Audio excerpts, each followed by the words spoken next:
Updates on the search warrant executed at Mar-a-Lago.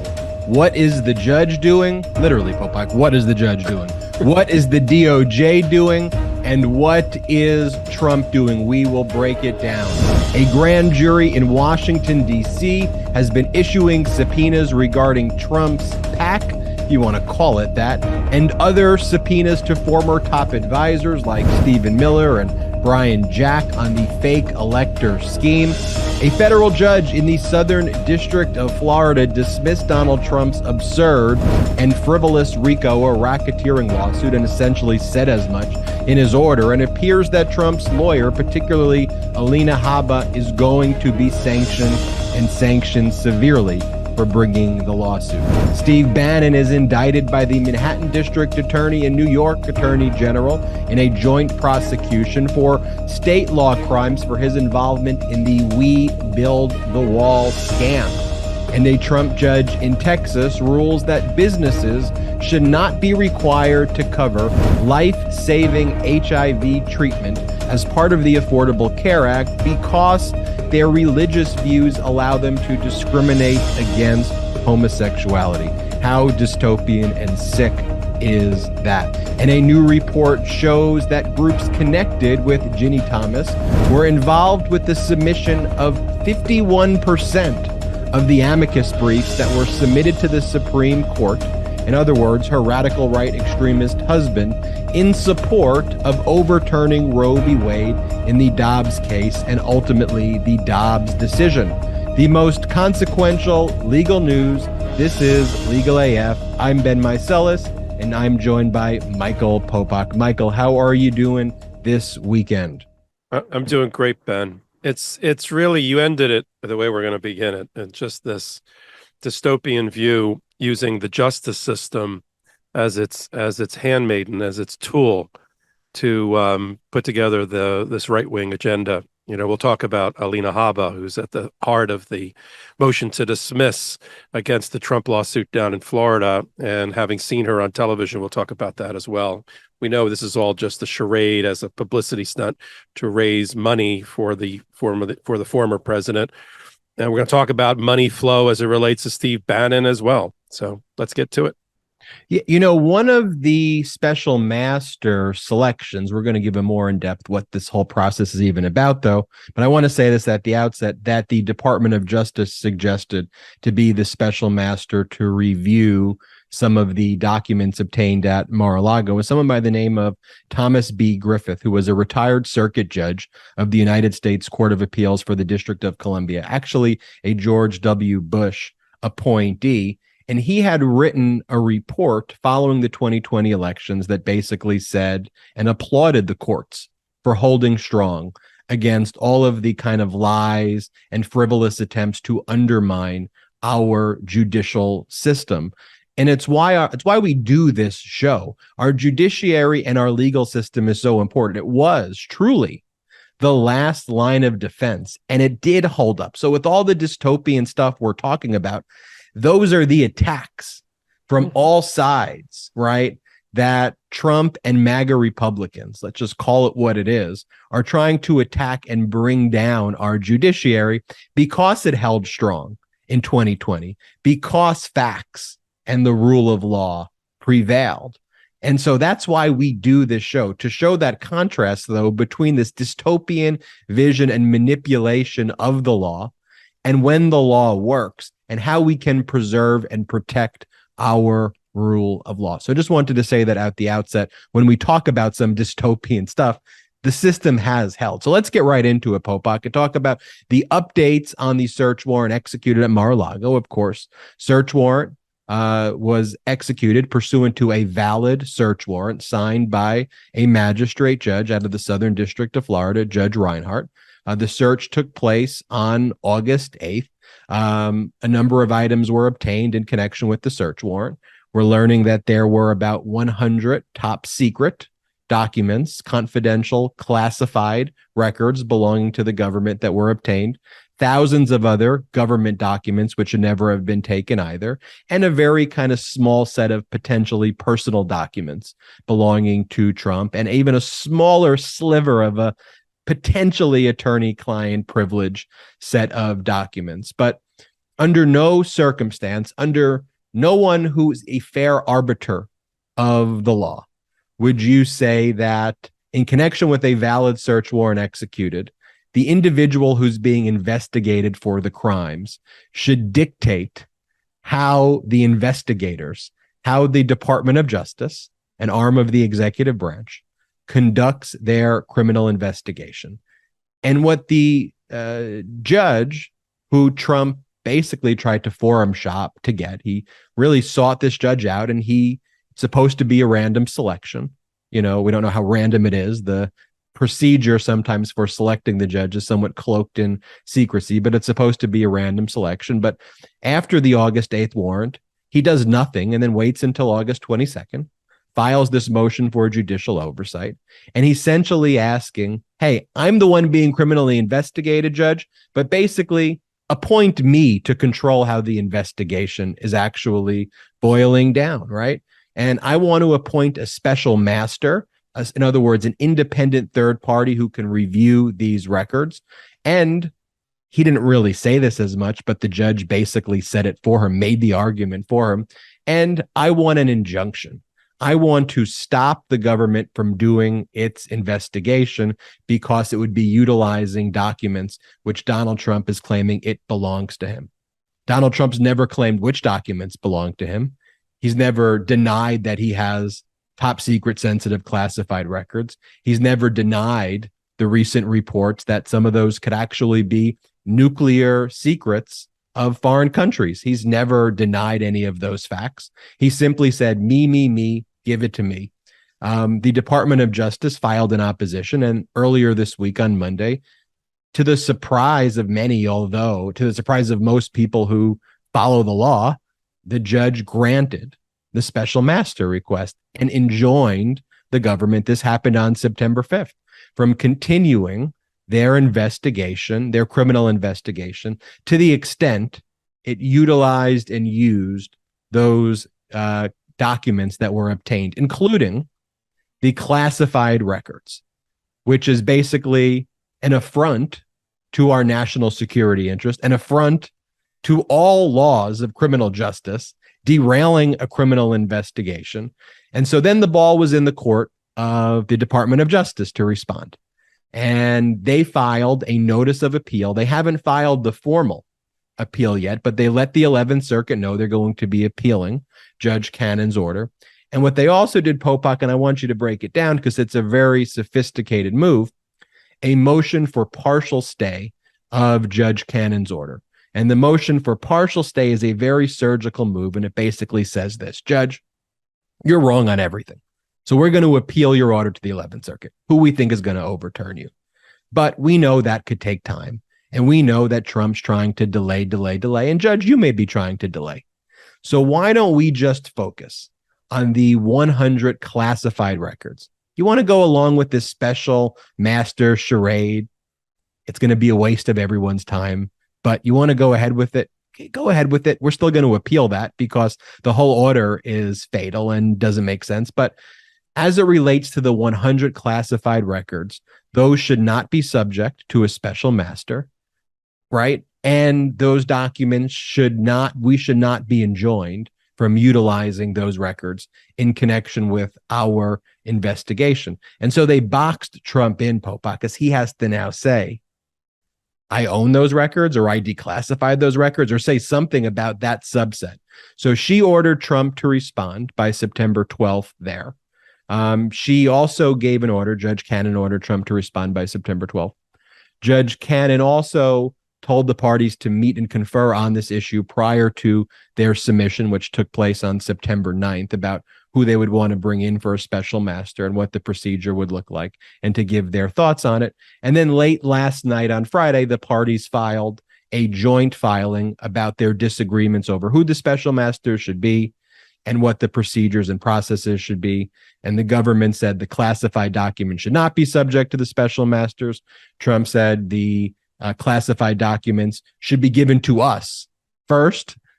We should look at all of the records, and then we will tell the special master what the categories are, and then the special master can make decisions and file a report to the court on which documents should or shouldn't be returned, or what the privileges exist, if they exist at all. So that's the overall summary of where we're at. Let's delve into some of that, Popok, and let me turn it to you. Okay, Ben, thanks. So the way I read let's start with the appeal. The way I read the appeal, they're not actually appealing the entire decision. They've made a surgical decision, similar to what you and I talked about last week on the podcast about, we knew they were going to appeal, but what were they going to appeal? And in boxing them in, as you framed it, or boxing her in, they're going to appeal two aspects, it looks like, of her order, and they're going to give her an opportunity to fix part of it. They're going to appeal the aspect of her order that says that executive privilege, A, is properly asserted by Trump and should be reviewed by a special master. They think executive privilege is off limits, not something that is properly asserted in this case over any of the documents, and certainly not something that a special master should be picking through as they go through these documents, whoever that special master is. And also they're appealing the aspect of the order that enjoins or stops the Department of Justice and the broader intelligence community, the IC, which includes the FBI, from using the documents, not just looking at them, but using them to progress their investigation, meaning documents lead to leads in investigations, which require interviews with cooperating and maybe not so cooperating witnesses.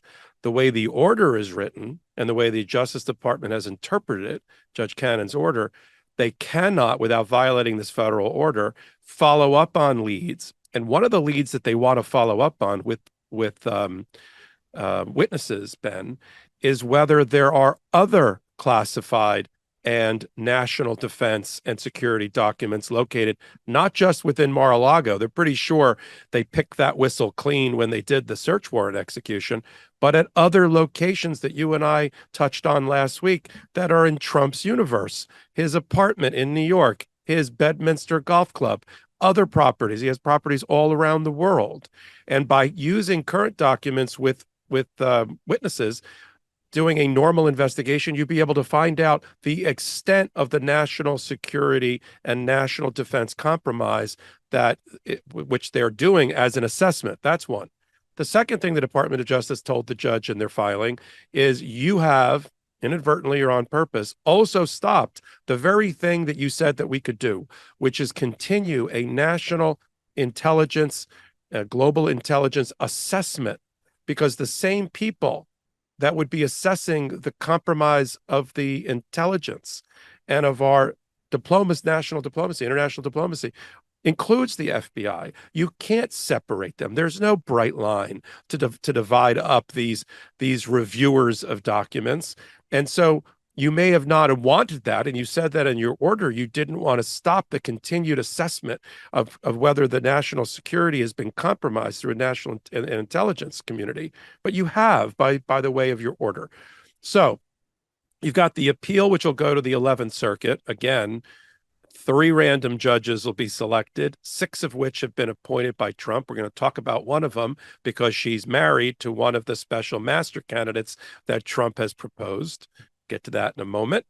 And 5 of the judges on the panel are either appointed by Obama or Clinton or other people that were not Trump, not Republicans. Comes just to remind everybody, another lesson, your one of your 2 senators, federal senators, in this case Marco Rubio, nominates someone and Trump appoints to the 11th Circuit and to all the circuits. We'll talk about that in a moment. That's the appeal. In the meantime, they run back to court and simultaneously file with Judge Cannon, as you alluded to, this 28-page or so motion, which asks her to reconsider her order in a number of ways. Once it reminds her, you don't have jurisdiction over this matter, because the factors that a federal judge has to apply to insert herself into an ongoing investigation, one that hasn't yet resulted in an indictment or even a grand jury, are extraordinary. And you, Judge, have not found that those extraordinary elements are present. You talked about one of them in the last podcast, which is this callous disregard for the rights of Donald Trump. In fact, she found the opposite. She found no callous disregard for the rights of Donald Trump in the execution of the search warrant. So you don't have jurisdiction. And then they go on to talk about, as you've done, and including in your hot takes, about the ownership, the possessory right of the person has to be present in order for them to bring a motion of this type and for the judge to find some sort of executive privilege. And again, they've reminded this judge, trying to school this judge, that Donald Trump could not possibly have a legitimate argument to possessory rights, ownership rights over classified documents. So, Judge, we're going to help you avoid a reversible error. We're going to tell you that the classified documents, including those empty folders, right? Those 48 empty folders or so of classified material, that we don't know where they went. We have to be able to continue to investigate that, because those documents, Ben, as they said in the papers, are not just relevant evidence. They are the very object of the criminal investigation. The crime that's being alleged is that he stole the people's documents. You can't claim that the people's documents are yours and therefore can't be reviewed when that is the very object of the 3 crimes that he's being charged with. And then reminding her of the impact to the intelligence community assessment that she believed that she was allowing to continue, but that they can't. So you have all of that going on in the filing. They're okay. And you and I kind of picked up on this last week. The Department of Justice only got very excited over not the attorney-client privilege stuff, although they think that's a laughable argument. It was the executive privilege being asserted by Trump and her assigning a special master related to that. They think that's ridiculous. But they're willing to live with a special master to let them go through like personal items, like the passport, things that weren't really, were properly scooped up by the search warrant execution, but now can be returned as rightful property, not classified information, not defense documents, back to Donald Trump, as long as those standards. Which, by the way, Popok, weren't they doing that anyway with the filter team? I mean, right. That's why they don't care. They have a process in place that was in the search warrant. And so for them, it's like, okay, you want to pay someone else to do what we were going to do anyway. That was normal procedure. But so. Yeah, no, you're exactly right. And then the executive privilege being used against the executive branch is ridiculous, and they reminded the judge of that as well. But what they're telling the judge when you strip all this away, and that's what we do here, we strip it all away, is, Judge, we'll live with your order on the special master related to attorney-client privilege assertion and any kind of real personal items that he owns that should be returned to him if they haven't already been. But everything else about your special master order is reversible error. And here's the repeat reasons why. And that will go up to the 11th Circuit. Now, that's the reason why, Ben, some people might be head scratching. Why are they continuing, the Department of Justice, to participate in the judge's process of picking a special master and joint submitting with Donald Trump this 8-page thing about the special master and what the function of the special master would be if they're also appealing? It's because they're not appealing the whole thing. They're appealing a part of it, and they're willing to go forward,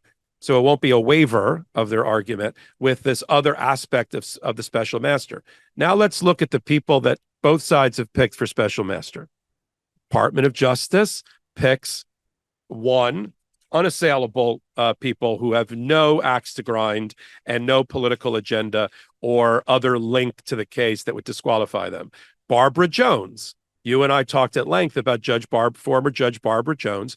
She was appointed by the Southern District of New York to be the special master for Michael Cohen's materials, for Rudy Giuliani's materials. So she is a well-regarded, respected lion of the bench, a lioness of the bench, ex-judge, who they said she's done it before. Let's use her again. That sounds good. And the other judge that you talked about, Judge Thomas Griffith, who also has a tremendous reputation and had just stepped off recently from the Court of Appeals for the Federal Court of Appeals sitting in Washington.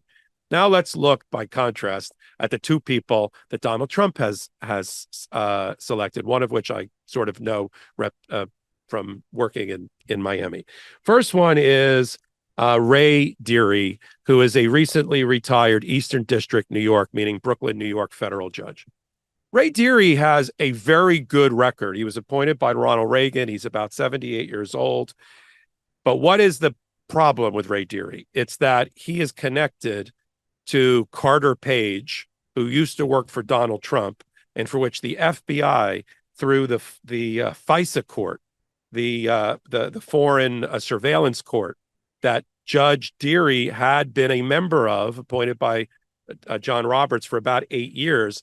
There were 3 different search warrants that he issued based on representations by the FBI against Carter Page, a Trump advisor and counselor, based on the FBI's allegations and the Department of Justice allegations that he was a foreign spy working for the Russians, and that they had enough evidence concerning that, using a little bit of the Steele dossier, which has now been discredited.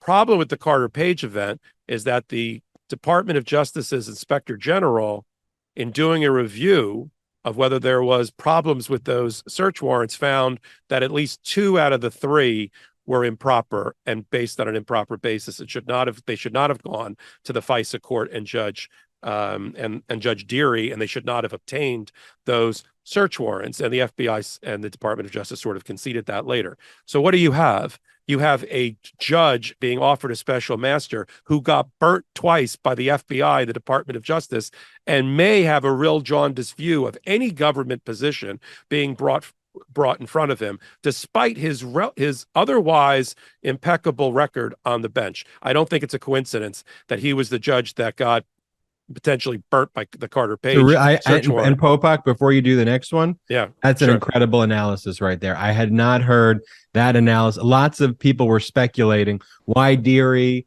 Deary's got a record of being a great reputation, very reputable judge, but they're banking on the fact that Deary's going to say, hey, I was misled by the government once before, so I'm going to come into this with a great deal of skepticism about the warrant. It's a good point. Absolutely. Yep. Thank you. And the second one is Paul Huck Jr. Okay, so let's start with that. Paul Huck's father, Paul Huck Sr., was my first federal criminal trial that I defended 20 years ago. It's a well-respected family in Miami.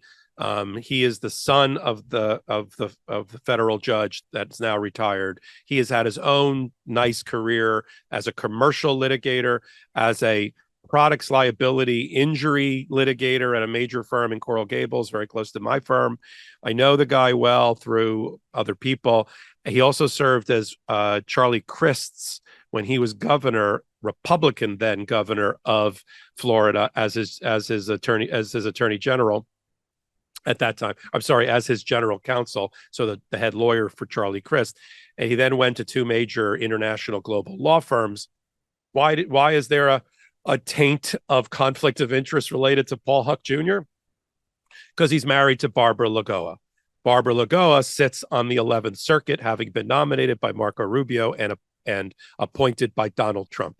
Barbara Lagoa, I'll just say it, had a very good reputation as a Miami state court level trial judge, appointed by the then governor to the 3rd District Court of Appeal in Miami. I've appeared in front of her in both proceedings. She had an impeccable credential.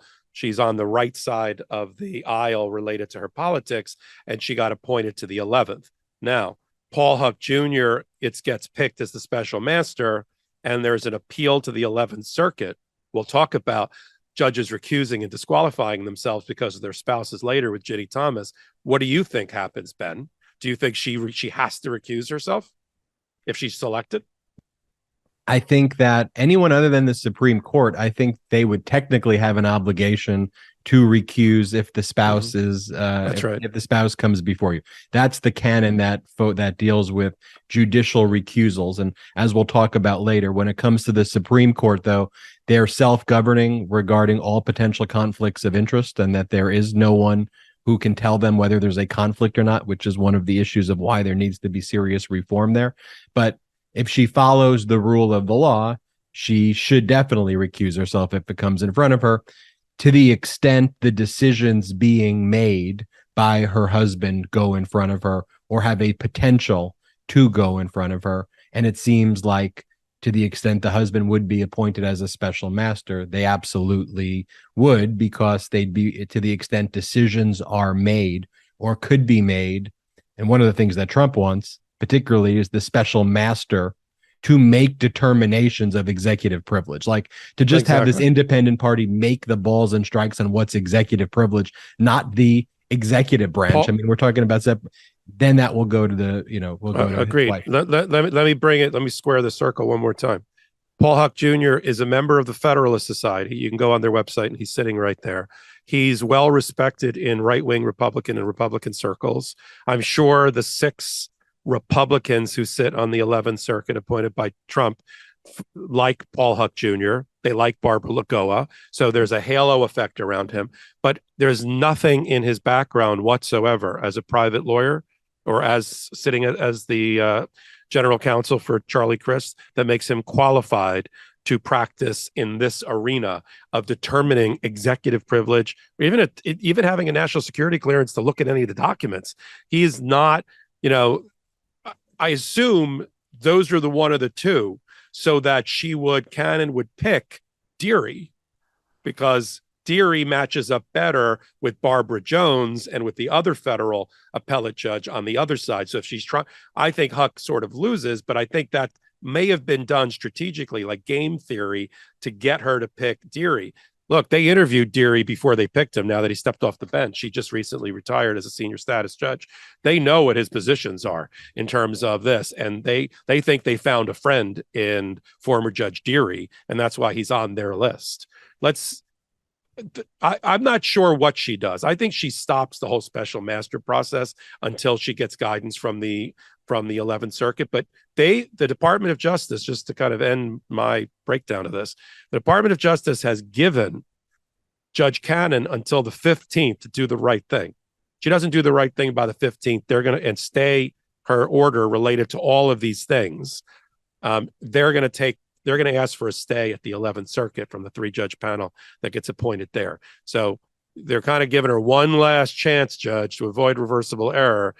Fix your order, stay the aspect of the order that's reversible, or we're taking you up to the 11th Circuit and seeking our injunction there. It was definitely, when I read what the Department of Justice said to the judge, it was somewhat of a rare strong arm move to tell the judge, like, we're giving you a deadline, Judge. But it's because there are unprecedented times with her level of incompetence and corruption where they said in their motion for partial stay, you're going to rule on these classified documents. They told her that's normally what a judge tells the litigant. They said, we're going to give you until September 15th to rule on our motion for partial stay regarding the 100 classified documents, or basically we're going to tell on you and we're going to embarrass you to the 11th Circuit. And if you think you're embarrassed now, wait until the motion that we file, which is why I don't think they've yet filed their actual appeal, because it's so blistering. It will be so blistering and so destructive of her credibility.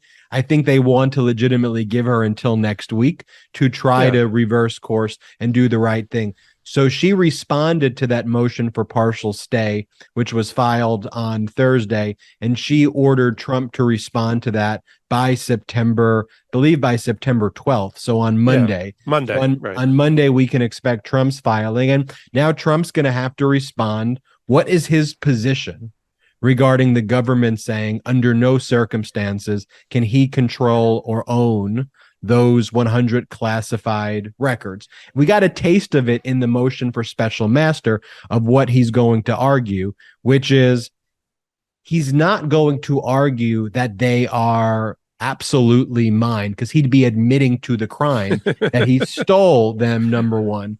And he's not going to argue what he claims, which has no bearing on the crimes he's being accused of, because he doesn't know what the documents.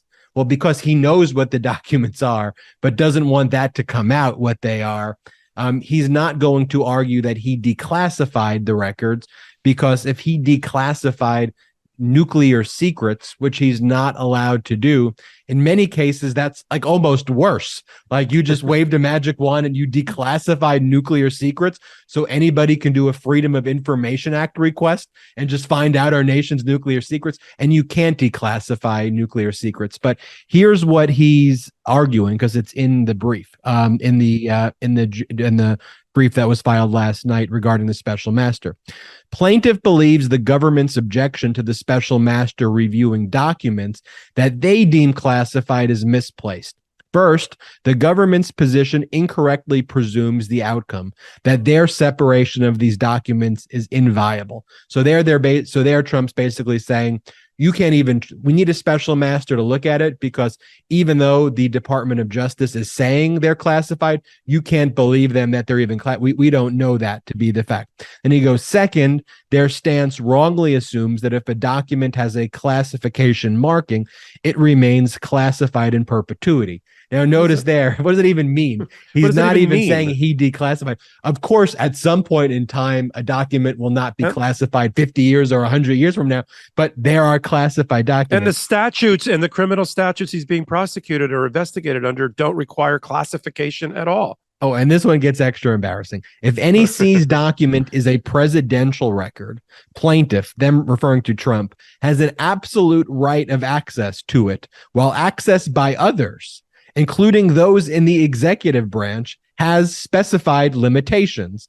Thus, President Trump cannot be denied access to those documents, which in this matter gives legal authorization to the special master to engage in firsthand review. Talk about gibberish, non sequitur, and misunderstanding law. He's not the president. It's not President Trump. He's not the president. And yes, the executive branch is the one who should have it, not the former president who stole it. It's a total inversion of the law. And if that was the case, then what? All former presidents can go and just steal documents from the executive branch. But if that's the argument, Popok, he's in a lot of trouble. I agree. And you said earlier when we started the segment that the Trump side didn't do anything for 2 full weeks. They're not doing anything stretches back even further. And the Department of Justice reminded Canada of that in their filing. He never asserted the executive privilege when he voluntarily or was compelled to respond to the grand jury subpoena that they used first to get back all of the classified information. The one where Bob, taped up a folder with, like masking tape that said, top secret documents enclosed, and said, this is it. We did it all. It's all in this one little folder. They said, you never asserted executive privilege then. It's a little late and disingenuous to say you think in honesty that executive privilege applies. You're so right. The search warrant was needed because they lied to a grand jury subpoena. And in response to the grand jury subpoena, what would they normally do? What would you do? What would I do for a client? You would say, objection, executive privilege, attorney-client privilege. We're not turning over. Move to quash the subpoena.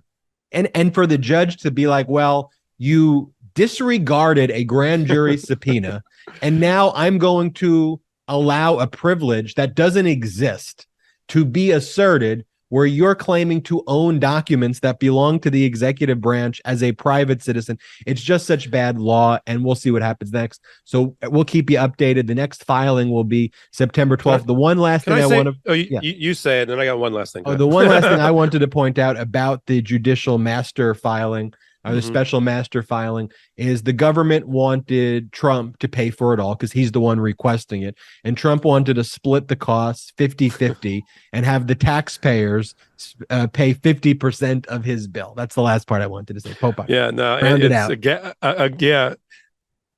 want to just leave it on this. Judge Cannon has a primary fundamental misapprehension of the crimes that are charged in this case and the documents that are evidence or the object of those crimes. And it's like the old joke about, she got off on the wrong foot and never caught up. Like you're doing a dance choreography and you just start off on the left instead of the right, and then you're kind of screwed for the whole choreography.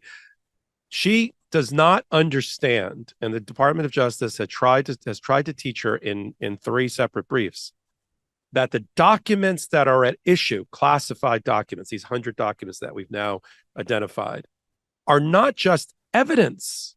They are the very object of the crime. It would be like the gun in a murder. They picked up the gun in the murder, and she's saying you can't use the gun that you picked up in the murder because you got to do a special master and all this other stuff. The documents are the crime. The documents are the crime. So you can't use a special master to go. You shouldn't be using a special master to go through, and you certainly shouldn't be stopping an active criminal investigation that has national security, real-time implications. With a national intelligence assessment, stop it in its tracks because you want to play some kabuki theater of a special master to placate the Federalist Society wing of your party. Or the MAGA extremist Republican wing who's subsumed all of that. Let's talk, speaking of the MAGA extremist wing, a grand jury in Washington, D.C. has issued subpoenas to MAGA extremist wing people. Trump's political action committee, it's called the Save America PAC, which, just saying that name, it's the exact opposite of what it is, because Save America from MAGA. I mean, that's what we should be saving America from.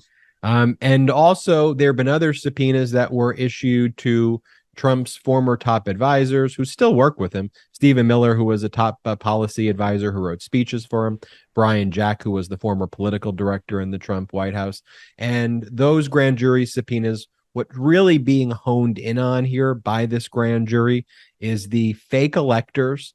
And it also appears now more and more about Trump's Save America PAC, which was basically used in a similar fashion as the way Steve Bannon, who we'll talk about shortly as well, used the We Build the Wall nonprofit to basically grift and steal money from donors, but ultimately enrich themselves. But in the case of the Save America PAC, to further obstruct the investigation by the Department of Justice. And it was being used, for example, to pay for lawyers of Jan 6th witnesses to try to get them not to testify and to not give truthful testimony and give information. And that Save America PAC that Trump created was created right after the election. It wasn't like a normal political action committee, which is like try to get someone elected. Its literal goal and objective is to undermine our democracy. Stop the peaceful transfer of power. Stop the peaceful transfer of power. So Popok, other than that intro I gave that these grand jury subpoenas are out there, what other information can we glean and why is this big news? Well, thanks, Ben. You and I have talked a lot about the fact that we have been able to identify not just one, not just two, but probably four or more ongoing grand juries led by Merrick Garland's Department of Justice in Washington, D.C. Again, answering the question from just a couple of months ago, what's Merrick Garland doing? You know, he's asleep at the switch. He's not. But there's a process, and grand juries are fragile things. They have to be formed. You have to prepare your case to present it to the grand jury. You've got to get witness subpoenas out. And so now we know that there's at least, I think, four. There's one in particular that you've launched this segment about, which is looking at two things. They're related, but two things. The fake elector scheme and the use of the fake elector scheme and other things to raise money fraudulently from donors with Trump's Save America PAC, which is not a political action committee in the Department of Justice's view, at least in the target of their investigation, but rather is a major grift for Trump and others to get money, extract it from their wallet, take it right out of their wallet into their coffers to use for these other nefarious purposes, particularly to stop Joe Biden from being president of the United States or to stop the peaceful transfer of power. So this particular grand jury has not only focused on Save America, but has also now subpoenaed at least three people close to the Trump orbit and more. They always start with the low-level White House aides who know everything because they're in every room as a literal fly on the wall about everything, and they worry about their careers and going to jail. So they're good witnesses. So they've already brought in a whole tranche of lower level White House aides. Now they've moved on to Stephen Miller, if not the most senior policy advisor for Donald Trump for most of his administration. He was part of the terrible immigration policy and build the wall policies and pronouncements by Donald Trump, they all come back to the Dark Lord of Stephen Miller. The other person is Brian Jack. Brian Jack was the last White House political director for Trump in the 2020 period. He's also currently a political director for Kevin McCarthy and the political director for the RNC. So he's still very high up in Republican circles.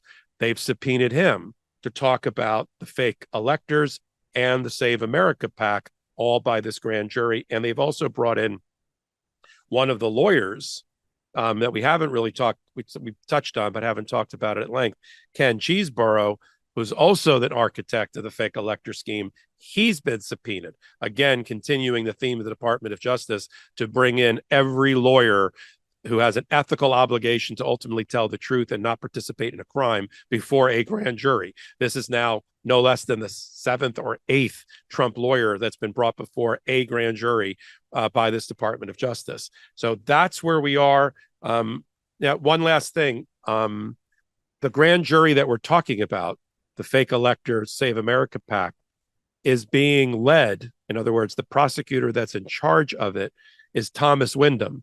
You and I, about 6 months ago, commented that the arrival of Tom Wyndham, who is a seasoned, fearless pit bull of a prosecutor on the federal side, especially in public corruption cases, was not going to be a good thing for Donald Trump. And now we're seeing the fruits of that, because Tom Wyndham and his group of assistant U.S. attorneys are the ones that are leading on these grand juries. And he's the one signing these subpoenas, and he's the one that's intervened even in the Eastman case related to the phones. So anything related to fake electors and anything related to the Save America PAC and Trump is being led by this really amazing, fearless prosecutor under Merrick Garland named Tom Wyndham. A lot of grand juries, Popok. How many grand juries do you think are currently investigating Donald Trump related federal crimes? Federal? Federal. I think five or six. Because we talked about, obviously, one of the federal grand juries relates to the search at Mar-a-Lago, because that was the subpoena that issued from that grand jury. We obviously know there's a grand jury here in connection with the Save America PAC, the fake electors scheme. I think there's just other grand juries in general. I mean, well, we know there's other grand juries relating to, I'm not even sure if this was included in your tally, the special purpose acquisition company, Truth Social. There are grand juries investigating that. What other ones do you think that may exist? I think we got the fake. We've done a good rundown. We got the fake electors. We've got the Save America PAC. We've got other aspects of Jan 6th, and what happened on the ellipse and the rally and all of that, I think, is being handled by another grand jury. And then the one that you just talked about. So look, it's a good day for democracy, and it's a good day for, as you kicked off this podcast today, about the last firewall against the burn down and the toppling of democracy is a properly functioning Department of Justice led by somebody like Merrick Garland and not Bill Barr. We'll talk about him later. And a court system, though infiltrated by Trump appointees, most of which have come out with bizarre activist judge rulings that have no basis in constitutional law or history, some of which have done the right thing, like we've talked about Judge Nichols against Steve Bannon in his other case related to the Jan 6 committee's subpoena.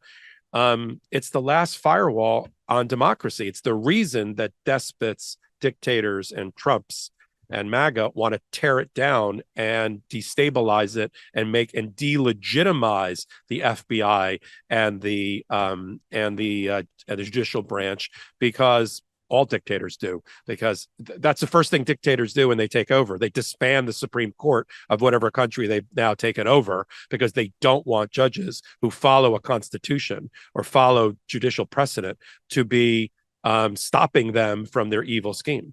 That was why one of Trump's, what he ran on actually in 2016, and what Hillary Clinton was saying to everybody is, look, he's attacking the judiciary. He'd attack them personally. He'd give xenophobic attacks on them. and it would attack the judges by name, would dox them. It's one of the tactics Steve Bannon would use as well, trying to undermine the legitimacy of actual law and order and replace it with a MAGA extremism and corruption. And speaking of Steve Bannon was indicted this week in a joint prosecution by the Manhattan District Attorney's Office and New York Attorney General's Office for state law crimes based on his involvement in the We Build the Wall scam.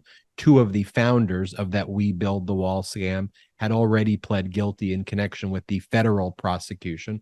Steve Bannon was federally prosecuted for wire fraud and other related crimes, but he received a full pardon from Donald Trump in connection with his involvement in that scheme on January 19th, 2021. Steve Bannon then filed a motion to dismiss the federal charges, which had to be reluctantly granted by the district court out of the Southern District of New York. And she mentioned in her order that a pardon is an admission of the crime.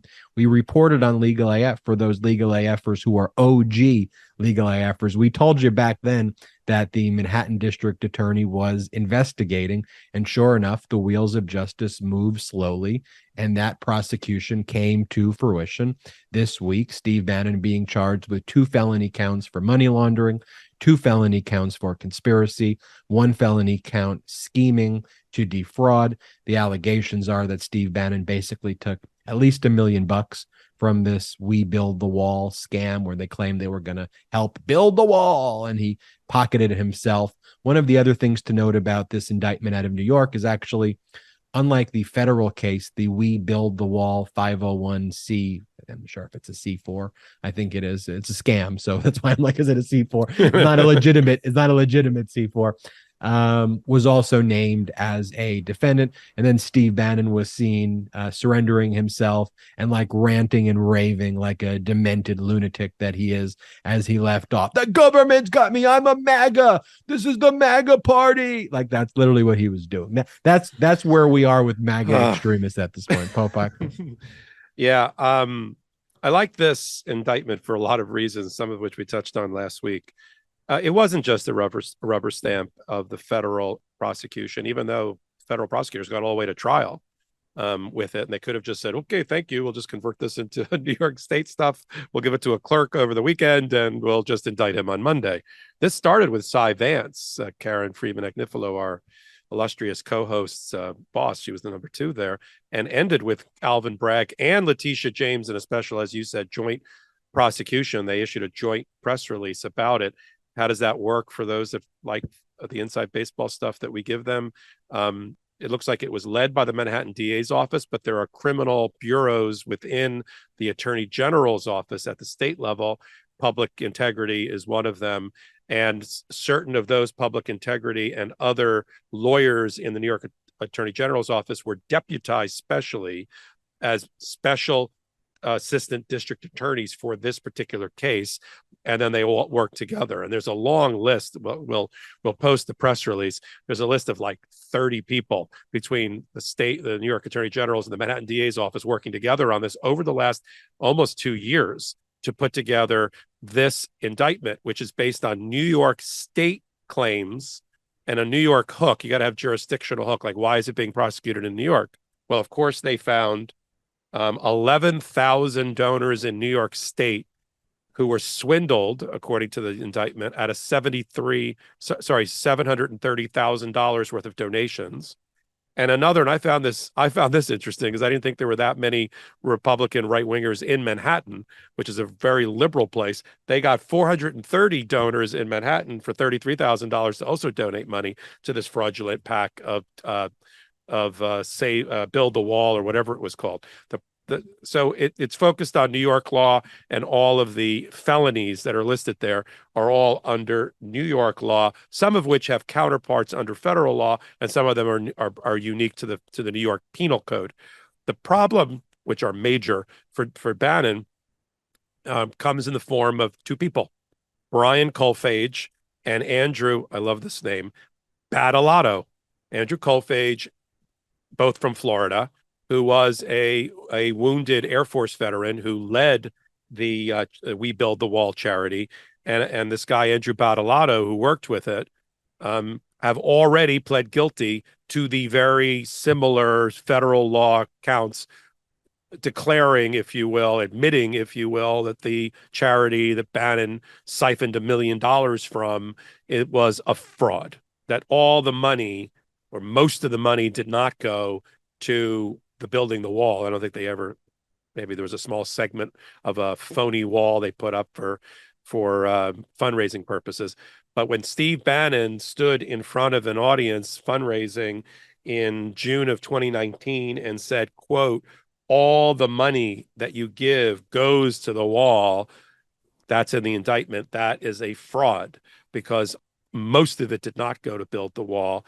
Millions of dollars went to Colfage, approved by Bannon. $1 million or more went to Bannon for his personal expenses and lifestyle. Remember, Ben, that when they arrested Bannon on the federal case, they pulled him off of a super yacht that he was about to get on to party with right-wing Republicans, using, I guess, some of the money from this. They pulled him off the yacht. Here, they let himself surrender because they didn't want, as they knew it was going to be a circus with him. They wanted to kind of suck some of the oxygen out of the room for him and just let him come into an administrative room and surrender.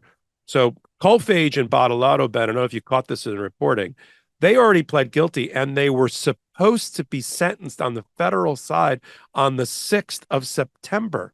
6th of September has come and gone, and there's no reporting of them being sentenced. So I'm going to speculate here, based on reasonable opinion, that they are going to cooperate with the state prosecutors against him and perhaps get some credit, because the basis of their accepting the guilty plea was that the government, the federal government, would recommend a sentence for each of them somewhere for Colfage between 4 and 5 years, and for Badalato of between 3.5 and 4 years. I think they're going to whittle that down and the government feds are going to say in their sentencing memo, they helped with the state prosecution for Bannon, and they should be given additional credit, and let's get it down to 2 years. But Bannon is looking at 5 to 15 years for all of the felonies that are listed if he's convicted by a Manhattan jury. I can't stress for you enough, Ben, how liberal Manhattan is and how much they're not going to. It's supposed to be a jury of your peers, but not of your political party. And I think he's going to, if they put on a case, an effective case, which that Manhattan DA's office is very, very good at, I think Bannon gets convicted of this crime. This is big news. I mean, it seems like not a week passes where Bannon is not either indicted or convicted of something, right? I mean, he was just recently convicted of 2 counts of contempt of Congress, one for not showing up in connection with the January 6th subpoena, and another count for not producing documents in connection with the January 6th subpoena. He asked for a motion for new trial just last week in front of Judge Nichols, who denied the motion for new trial. He's going to be sentenced there in mid to late October. And so a lot of criming by Bannon, but a lot of accountability, which I like as well. A lot of more topics to discuss. We gotta touch upon Popok right here. The federal judge in the Southern District, Judge Middlebrooks, in the Southern District of Florida, who not just like dismissed Donald Trump's absurd and frivolous RICO racketeering lawsuit. I say RICO. One of the things I should break down is what RICO means and what racketeering is. And you could break that down because some people were asking, you say RICO like we know what RICO is. And I apologize for that in one of my in one of the comments. It's true. But also, basically, the judge retained jurisdiction to sanction Alina Habba. And Alina Habba is in big trouble for that case. I mean, she's in big trouble for all of the lies. She's the next gen stupid Trump lawyer. Like the previous ones have all lost their license. Wait, I must have missed this. Is this something you on your hot takes or Midas Brothers, Jen Stupid? Loving this. Is that what you call them? Yeah, it's the next gen stupid. I mean, you had the elders, Giuliani and Sidney Powell, like they've either all lost their licenses or disbarred, like the boomers they're dealing with it. And now Gen, whatever am I, millennials or whatever, they've come in and they've go, oh, you know what? I've seen, the crazy thing is, like, if you're Alina Habba, you saw Giuliani fart on Jenna Ellis. and you saw them all lose their license, you know, and all of the issues that they're going through if they didn't lose their license. But a lot of them are being investigated, disbarred, all of that. And then for you to go, you know what?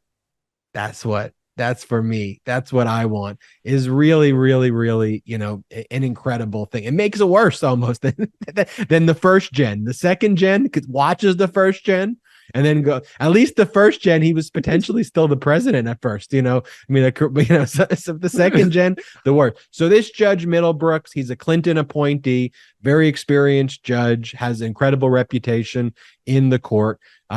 Trump files this RICO racketeering lawsuit against Hillary Clinton and Mark Elias and Peter Strzok and Fusion GPS and James Comey and basically everyone that he rants about. This lawsuit was filed in March of 2022, and the lawsuit looked like his crazy demented social media post. It was like 118 pages. You couldn't even make sense of what it was even trying to say or allege. Like poorly written, no basis in law, outside the statute of limitations, if you can even construe a complaint, because all this shit he was saying in this complaint filed in March of 2022, he was railing about back in October of 2017. He doesn't establish the elements for any of the alleged conspiracies or RICO claims that he's making. He's just using words like wire fraud, obstruction, but like not tethering it to actual legitimate acts.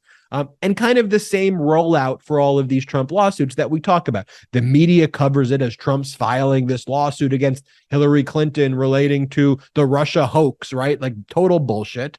That's how the media covers it. Alina Habba goes on Hannity and talks about this is the greatest lawsuit we've ever filed. We're going to win. But what's going on behind the scenes? Well, they try to disqualify Judge Middlebrooks. And why did they try to disqualify Judge Middlebrooks? And this is where this all ties together. They were trying to forum shop this case when they filed it in March of 22 to get who? Judge Eileen Cannon. They filed the case in Fort Pierce, even though he lives in West Palm. They couldn't make that same filing for the motion for judicial scrutiny, whatever the hell they called it, for the search warrant, because literally the house was in West Palm. It just happened to get assigned to Eileen Cannon. But here they were fishing for Eileen Cannon.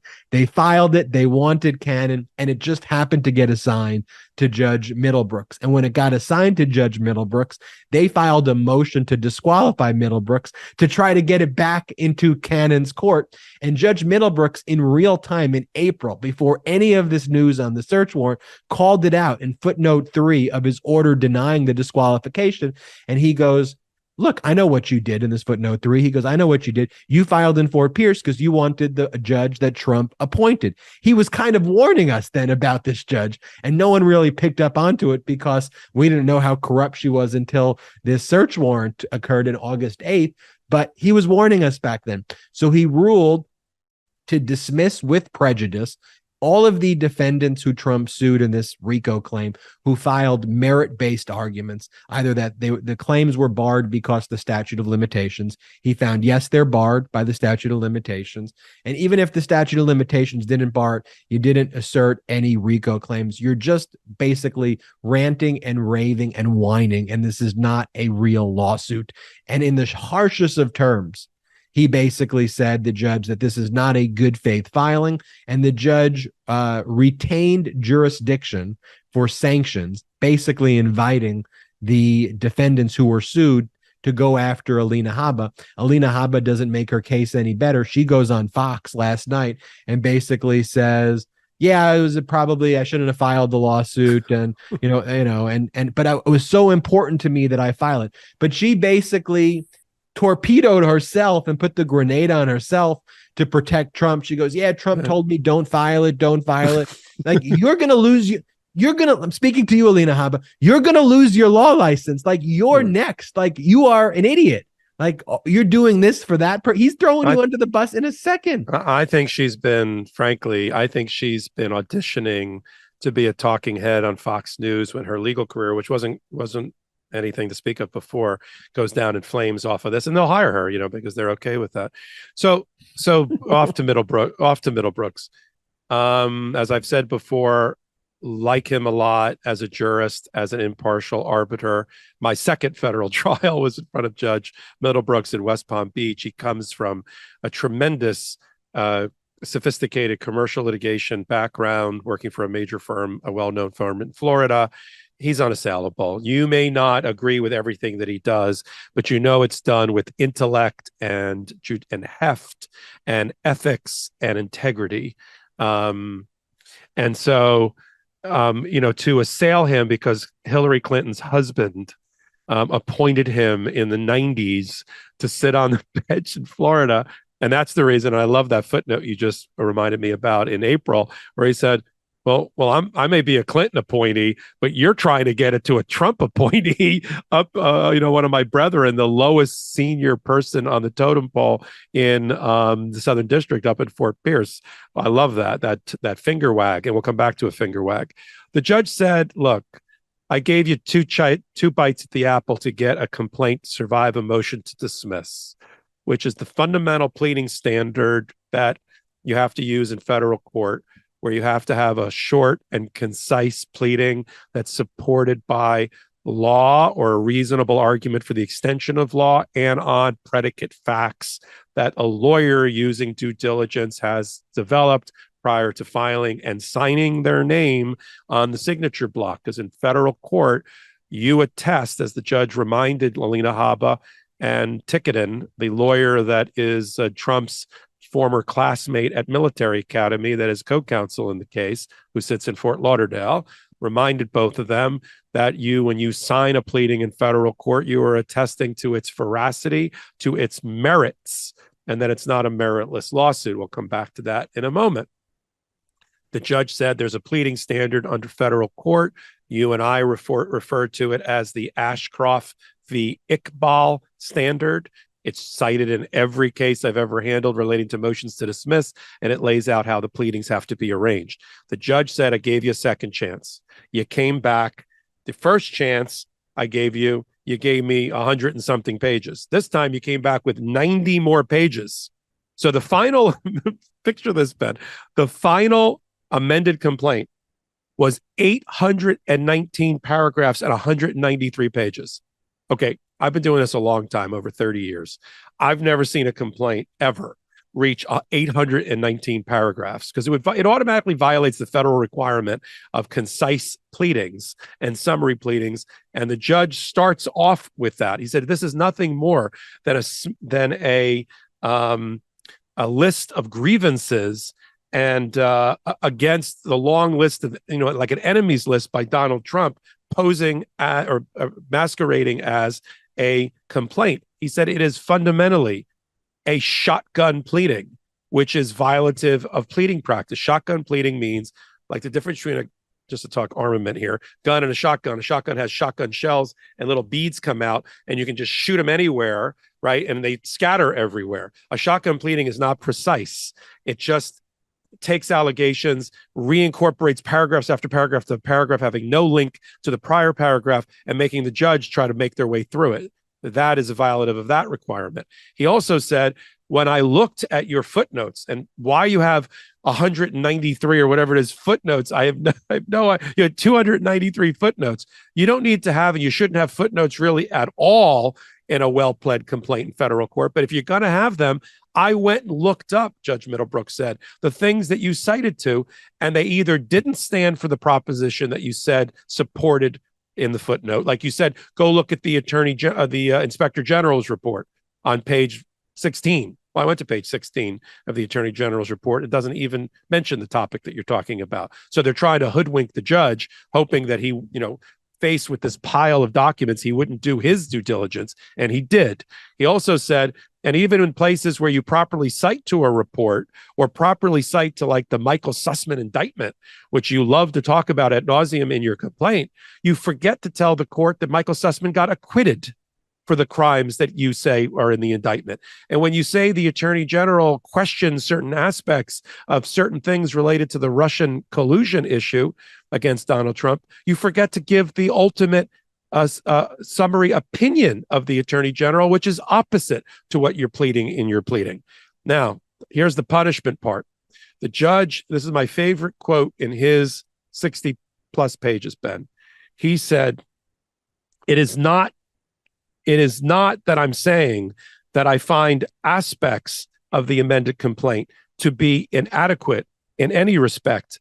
I find the amended complaint to be inadequate in every respect. I mean, this is great. I mean, and in the beginning, he said, wagging his finger, which is a pretty strong and powerful finger when you're a federal judge, at Alina Habba and this lawyer Tickton, saying, you had an obligation that I am finding that you have violated in terms of preparing this suit and making it based on merit in terms of law and facts. And at the end, as you said, Ben, he retained jurisdiction. He's inviting a motion under what we call Rule 11 for sanctions against those two, which can take the form of not just a sanction in the form of, let's say, attorney's fees and striking of pleadings and other things against Donald Trump, but also against the lawyers themselves. And the defense is all excited and salivating about filing that motion invited by the judge. And now they're going to add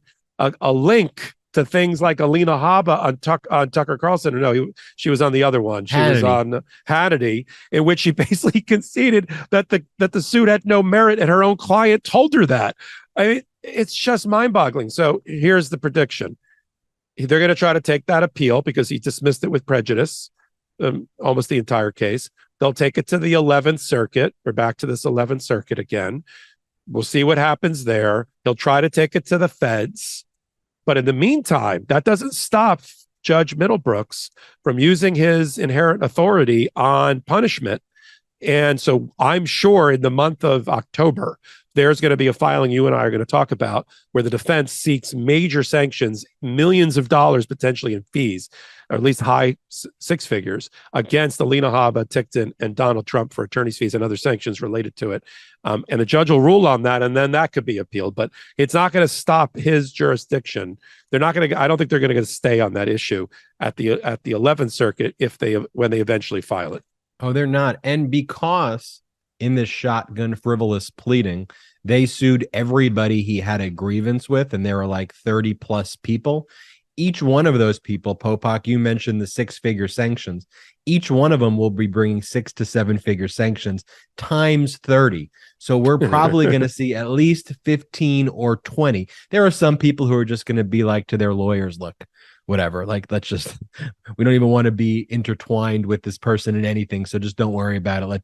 Let sleeping dogs lie. But there's going to be a lot of people, like I can assure you, I'd be surprised if this was not the case, that Hillary Clinton, Peter Strzok, Fusion GPS, are those types of people are going to file sanctions motions, and their lawyers probably spend hundreds and thousands of dollars. So she could be looking at several $1 million in fines, which will likely bankrupt her. Will be the least of her problems, though, going bankrupt. But hey, that's the company that you keep. They all go bankrupt.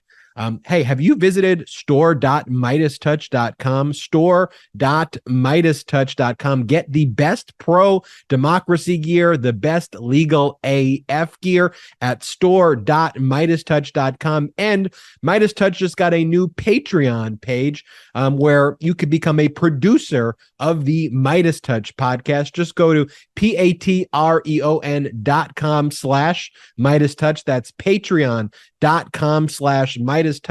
Postcards from the brothers, exclusive behind the scenes footage, special bonus episodes of podcasts at patreon.com/MeidasTouch. You always say, how could we support you? How do we support independent media? That is one of the ways. Still have a lot to discuss on this episode. And this episode is brought to you by one of our partners, Athletic Greens. With so many stressors in life, it's difficult to maintain effective nutritional habits and give our bodies the nutrients it needs to thrive.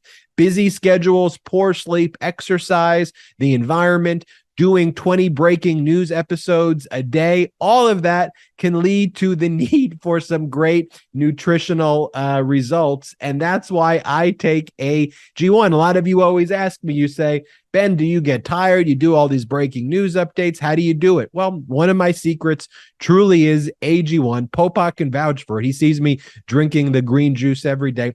All I basically do is I scoop up the powder, I put it in the bottle. I put water in the bottle. I shake it up. It's a green superfood blend. I drink it and it tastes great. It's cheaper than my cold brew habit. It gives me all the daily nutrients that I need. It's over 75 vitamins, minerals, whole food sourced ingredients, including probiotic, green superfood blends, and more than one convenient daily serving.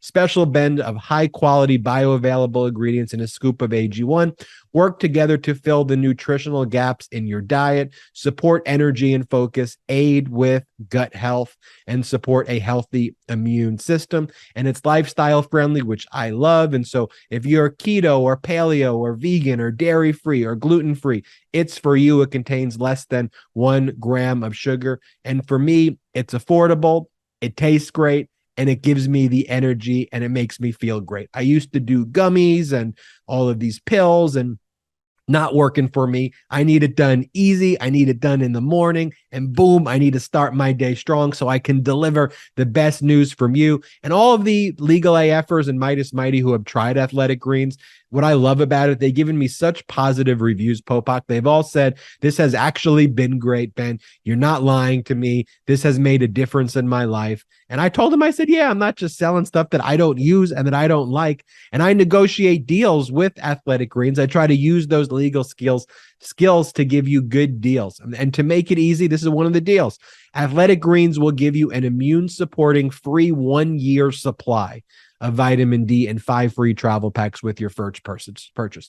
Just visit athleticgreens.com/legalaf today. Again, simply visit athleticgreens.com/legalaf. That's athleticgreens.com/legalaf and take control of your health and give AG1 a try. I tried it over a year ago and it was one of the best decisions that I made. That's Athletic Greens nutrition for you. I want to talk about this judge in Texas, Popok, Reed O'Connor.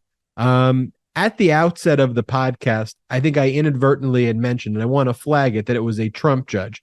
It was a Trump supportive judge, but it was actually a judge that was not supported by Trump, that was actually supported by, I believe, George W. Bush was in it, but he's become the go-to, in essence, Trump judge, because, I mean, by the way, you know, some of George W. Bush's appointments, like we talked about with Thomas Griffith, are okay. Yeah. You know, but some of them took this radical bent. And so for all purposes, he's in bed with Trump judge, but not appointed by Trump. I want to make that distinction here. Can I make one comment before you move on to the substance of the piece? And I want to make this clear.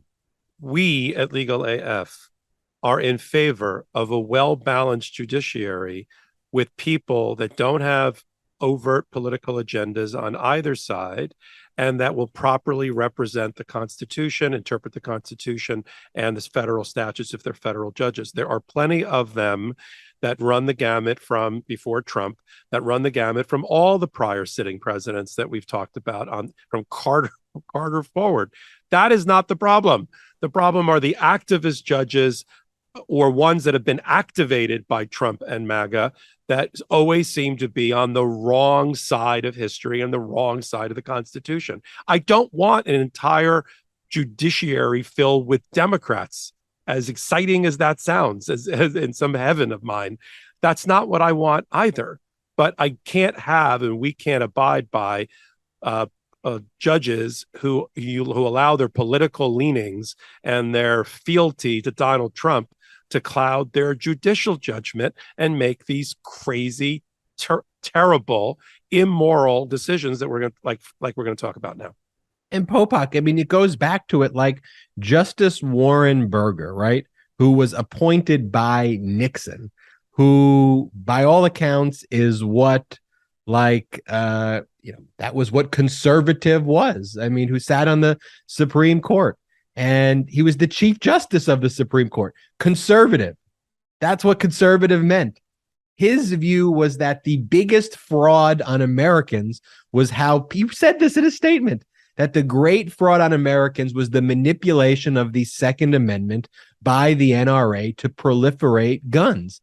And he went through the Second Amendment and talked about, it says well-regulated militia. It has the words regulated, it has the words militia, and the idea that we should just chop off all of those words and focus on the right to bear arms and basically say militias need to be regulated, but anybody can use arms however they want, and we can have AR-15s or whatever weapons of war out there. He called that the biggest fraud on America, and that's someone who's conservative. So it's not that, like, the only thing that's changed here is that whatever that was conservative in the traditional sense, and we could all agree on those things, right? Like there was consensus, and we had differences at some points in times, but these were rational discussions. And now the discussions, though, are these like extremist discussions, these cruel discussions where MAGA Republicans and people like this Judge Reed O'Connor, who essentially are adopting this MAGA Republican extremism, Trump judge persona, are just making, frankly, very cruel, like mean, fascistic rulings that just hurt people. Like they want to attack healthcare. Like they want to attack our ability to be safe during global pandemics. And they utilize all these religious justifications and all of these things to, at the end of the day, this stuff can kill, this could kill him. It could kill Reed O'Connor and his family. And it's like, that's why we keep calling it a death cult and why it's so dystopian at the end of the day, because all they're doing is creating disunity in the country and promoting death. And this ruling is that. Yeah, we're going to talk about it. Reed O'Connor, which we're going to talk about in a second, Ben, is so extreme in some fundamental decisions that he's made in the last year that you and I have talked about with our listeners and followers, that even this right-wing Supreme Court doesn't support him and has reversed him and has admonished him in prior cases, because even they think you got to be pretty extreme and outside the bell curve and an outlier if this Supreme Court and its right wing thinks you've gone too far. Yeah, I mean, he previously ruled in 2018 to overturn the Affordable Care Act. It didn't go in front of, though, this current composition of the Supreme Court. So we're not sure what they would do. But, you know, by all accounts, the Affordable Care Act has done a phenomenal justice of making sure 20 plus million Americans who didn't have insurance now have insurance. But he's always found ways to try to chip away at that right to health care. And he did this in this horrible decision that just came before him. And there are really two main facets of this ruling that he just made. And he basically ruled, number one, under the Religious Freedom and Restoration Act, a law that was passed in 1993. And it was passed in 1993, actually, to try to recognize the religious practices of Native American tribes and how they were being discriminated against from their practices. And so it was a way to try to enhance their ability to exist, given the history at issue. But this has been perverted and twisted in a way to basically say that the free exercise clause of the Constitution allows businesses and individuals to say, hey, I'm just exercising my religion so I can discriminate against whoever. It doesn't even have to be, the discrimination can be very subjective discrimination, irrational, but hey, I feel this way against a certain group, so you can't force me to do anything. You can't force me to get vaccinated. You can't force me to wear a mask. You can't force me, setting aside vaccinated and mask, you can't force me to not spread COVID. If I want to go and my religion says I want to go here and there, I'm allowed to do that. My religion says that I can do that. And that's how they've perverted and twisted this Religious Freedom Act. And what they've done on this decision is, with respect to PrEP, which is a prophylactic against HIV, it reduces the transmission if taken at the right time by 99% of sexual transmission of HIV and 75% or 74% from HIV transmitted via objections. And it's one of the things that were covered under the Affordable Care Act that was recommended by a specific board. The board, which is known as the U.S. Preventative Service Task Force, which makes the recommendations of what should be covered and what shouldn't be covered as mandatory things that need to be covered under the Affordable Care Act. And one of the things that the judge ruled in addition to ruling that certain companies that filed this lawsuit, these companies basically filed this lawsuit, Popok, and they were like, we feel that PrEP promotes homosexuality. And as a result of this life-saving medication that we think promotes homosexuality, we don't want to cover it under our plans. And so the law shouldn't be applied to us if that's our view. And the court said, this is what the judge said, you're right. You're right. And the judge said that the government didn't have a compelling interest in trying to reduce transmission of HIV. That's actually what's in the order, that the government does not have a because the government could rebut the religious interest by showing their own compelling interest in a health policy. And the court said, no, you haven't showed a compelling interest in that.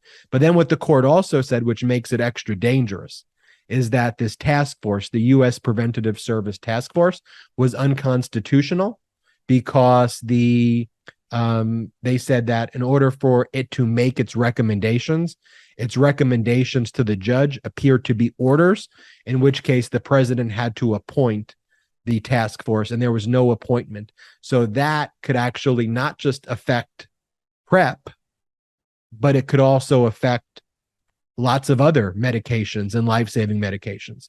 So at a time where Democrats, independents are fighting to lower prescription drug prices, improve access to healthcare, Republicans and Republican judges like this judge are trying to figure out ways to deprive people of life-saving medical treatment like PrEP. And this ruling, which will be appealed, obviously, by the Department of Justice, has the potential impact, though, and likely impact of affecting other things that are recommended by this Preventative Service Task Force board. Very dangerous, very discriminatory, and again, a mutation of the free exercise clause, allowing the free exercise clause in the First Amendment to be used to discriminate. Yeah, Reed O'Connor hates the Obamacare, and he is a religious zealot on the right wing and will not pass up any opportunity to find ways to allow people to discriminate against gays, LGBTQ plus community, and homosexuality and sex related to that. There's no other way to put a finer point on it than that. There's no other way to read his opinion in this case than that. The plaintiff in the case, a doctor who brought the case in the name of his corporate management company, is publicly on record as saying that gay marriage is wicked and evil. This is the plaintiff, and has challenged, I don't want to help gay people and gay men in particular from stopping them from contracting AIDS during this wicked and evil sex act of theirs. And it's against my religion. I'm in favor, apparently, of those people dying during sex and lovemaking. And Reed O'Connor said, yeah, that sounds about right to me. Let me figure out ways. It's almost like reverse engineering. We've talked about this before. Let me figure out ways to make it so you don't have to do that. One, let me attack the committee or the organization that you talked about earlier, because I'll find that wasn't properly appointed. And so all of their rulings or all of the things that they've issued are improper. And then secondly, I'm just going to find in general that this religious right that you have overcomes any right of a person to have sex with whom they choose between two consenting adults or more without dying. And so I don't find that to be a right. Why do we know this about Reed O'Connor? Because he already got spanked a couple of times, even by this Constitution of the Supreme Court, this group of the Supreme Court, except for, I'm not sure Amy Coney Barrett was yet on. Or, actually, I think she was. He's the same judge you and I talked about 6 months ago that decided that he was the commander-in-chief of the armed forces, not the president of the United States under the Constitution, and that he was going to dictate from his little courtroom and chambers in wherever, Texas, about which Navy SEALs could be deployed and whether they could choose to compromise operational power and readiness by refusing to get vaccinated despite the order of the Department of Defense, the Secretary of Defense, and ultimately of President and the Commander-in-Chief, President Biden. And Reed O'Connor said, yeah, I don't think Biden's really the Commander-in-Chief. He didn't say this, but I'm going to make the ruling. These people have the religious right not to choose to get vaccinated, and they can't be penalized by the military. They can't be court-martialed. They can't be stopped from being deployed in overseas units or in military operations. And I'm going to make the decisions. I'm the commander-in-chief here, basically, not Biden. And even the Supreme Court, this group, and Kavanaugh in particular, said, what are you doing? You are a federal judge. You are not the commander-in-chief. You are not allowed to decide who gets deployed and who doesn't get deployed on that. I mean, even Kavanaugh thought Reed O'Connor was out of his mind. But Reed O'Connor goes out of his way to challenge the Supreme Court, even the right wing of it, with his rulings. This is going to go up to first, Ben. What's our favorite court of appeals on the MAGA side? Our Fifth Circuit Court of Appeals. Fifth Circuit Court of Appeals, which if you thought the 11th Circuit was dominated 6-5 by Trump appointees, the Fifth is worse. So we'll get some sort of wacky ruling from the Fifth. You and I are not going to like, and our followers aren't either. And then it's going to end up going back to the Supreme Court, who will have now, I think, the fourth opportunity to validate Obamacare, a set of rules of the road about healthcare that people have relied on for more than 10 years. And it's not just you mentioned the 22 million or so who got coverage under Obamacare. We use it unwittingly every day. I just changed insurance companies. I have a pre-existing condition. I have an injury. They had to cover me and continue with some of the care that I'm getting related to that injury because of Obamacare.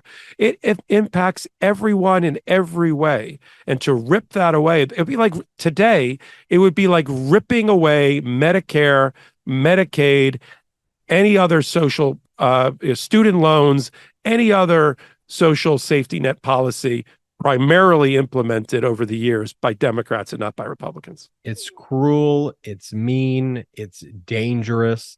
Frankly, it's against the law, but that is who these people are, and that's why we need to call it out. And speaking of calling it out, Ginni Thomas and the absurd and brazen conflict of interest that exist in any other setting, being the spouse of a CEO, a judge, you could put in any context, who interacts with the judge or CEO or whatever the context is, and who's become an insurrectionist, and who advocates for the overthrowing of the government, in addition to other very radical and extreme positions, like in this specific case, the overturning of Roe v. Wade against all precedent, with cases that go before her husband. That's a conflict of interest. It's a very clear and obvious conflict of interest. And one of the issues is that, unlike other courts, the Supreme Court is the only one who governs their own conflicts of interest. I mean, without any kind of canons of law, like they could just make whatever decisions, and there is no requirement that they recuse themselves regarding issues about their spouses or whatever. They're supposed to just, we assumed, if you're a Supreme Court justice, you have experience and you're qualified. Not so anymore, which is why the Supreme Court, because of the radical extremists who Republicans put on this court, have like very little to no credibility at all. And so we've now learned through a new report that Ginni Thomas was submitting through proxy groups, which almost makes it worse because it was trying to be concealed. One was Liberty Consulting, a group that she basically shills out access to her husband, but by having a consulting company and basically saying we'll get amicus briefs before the court. And another radical right extremist group that cloaks itself in religion that I don't even want to say what its name is because it gives it credence. But those two groups submitted like 51%, or had a hand in submitting 51% of amicus briefs before the court, in the Dobbs decision where it overturned Roe v. Wade. An amicus brief, which we talked about on prior LegalAFs, is known as a friend of the court brief. It just is briefs from outside groups or special interest groups. The courts don't have to necessarily even read it, but these are outside groups that usually have experience who want to educate the court on certain areas of law. And here it's basically the wife of one of the justices who ruled against a woman's right to choose and overturn Roe v. Wade, essentially through the groups that she controls or is affiliated with or has leadership positions, telling her husband and her husband's supporters on the court how to rule. I mean, how corrupt can you be? When they talk about banana republic type stuff, like this is as banana republic as you get. It's bananas. But I know this came out as like breaking news, but you and I covered this very thing about 5 or 6 months ago. I actually, with you, listed about 6 or 7 different organizations that Ginni Thomas either founded, is on the board of, is an executive of. We didn't put up a chart, but I listed them with you, and I said, and they're involved in lobbying Congress and the Supreme Court through various filings. I think the new reporting is just they sort of put it all together, pulled the 74 amicus briefs that were filed before the Supreme Court related to the abortion right, whether it was in Dobbs or any of the related cases related to Dobbs, like the Texas case, SB 8, and found that 38 out of 74 of them linked back to Ginni Thomas. Now, some of our listeners and followers might be like scratching their head here again, saying, why aren't the judicial canons of ethics applied to Supreme Court justices the way they're applied to every other federal and frankly state court judge below them? And are we really in an era where we can just trust them to do the right thing? The answer to that, obviously, from the way you've described it and the way we've described it over all these episodes, is no. And John Roberts had a tough decision before him, but has elected as the chief judge not to do anything about it. He gave a speech every year. He gives this end of year speech, it's kind of the state of the Supreme Court speech that, law geeks like you and I listen to and reporters. And he said, basically, back off. We know what we're doing. We know how to police ourselves. We don't need to be policed by Congress or by any judicial canons. We got this. But they don't have this. And in many ways, in most ways that matter to us, John Roberts has lost control of the court. It has spun away from him, both in his ability to influence decisions and to get them to the middle, at least, on important fundamental rights issues. That seems to be gone. He's lost, if he ever had that power, he's lost that power. And his ability to govern and legislate the ethics of his fellow Supreme Court justices. We saw he has no power because of what happened with the leak of the Dobbs decision, which apparently they're still investigating to try to get to the bottom of who leaked it. I mean, I can't believe it's taking this long to figure out who took it from the printer in draft and sent it out to a reporter. But he said, we got this. We don't, I'll open up my own investigation. But again, there's a ethical set of breaches that are going on within and he has to take responsibility and ownership for this, his Supreme Court. He's lost control of Clarence Thomas as a trustworthy colleague. He can't trust Clarence Thomas to do the right thing and to step down and to recuse himself from places where his wife or he particularly have connectivity and therefore bias. And therefore, he should be wholeheartedly willing to accept, instead of self-policing, at least the adoption of a set of judicial canons that apply to the Supreme Court, whether you're left, right, or center. Why would he object to that? Because the traditional view, his role as the Chief Justice is to protect the space and the separation of powers, right? So he views that as the goal, but what he doesn't realize or doesn't appreciate is that not only has he degraded the separation of powers of what the court is, but the court is now an arm of an extremist movement. And the perception of the majority of the public, an overwhelming majority, is that the court is so far extreme. It is not reflective anymore of what the American people want. It's a kangaroo court. And so those traditional notions of protecting judicial independence and guarding it, they just don't apply anymore. They don't apply anymore. And the same way he's lost control of his court is still what's informing his kind of weak decisions here to not course correct and take any of the right actions and to speak out against the court. And it's kind of that obsequious, weird kind of Republican thing that we've seen over and over again, is that the moment you like yell at them and you act like a bully, like they just like give in, like, and that's why like Trump like being mean and yelling at them. They're like, so why'd you do it? And they were like, well, he yelled at me and he was mean to me. And it's like, we've seen that a lot of like very credible Republican people who have just gone along with it because they just didn't want drama. They wanted to go to the golf course or their golf club or play racquetball and just protect the privilege of like, we'll deal with it. It's not serious, whatever. Yeah, he's crazy, blah, blah, blah, blah. But they became complicit with that mentality. And he kind of seems like he's from that ilk and that kind of skewed, weak like mindset. Yeah, I totally agree with you. I think that he's playing, and Biden was accused of this politically until recently when we got to Brandon, is that he was playing from an old school playbook of unity, and I'm gonna be Father Joe, Papa Joe, and I'm gonna bring everybody together.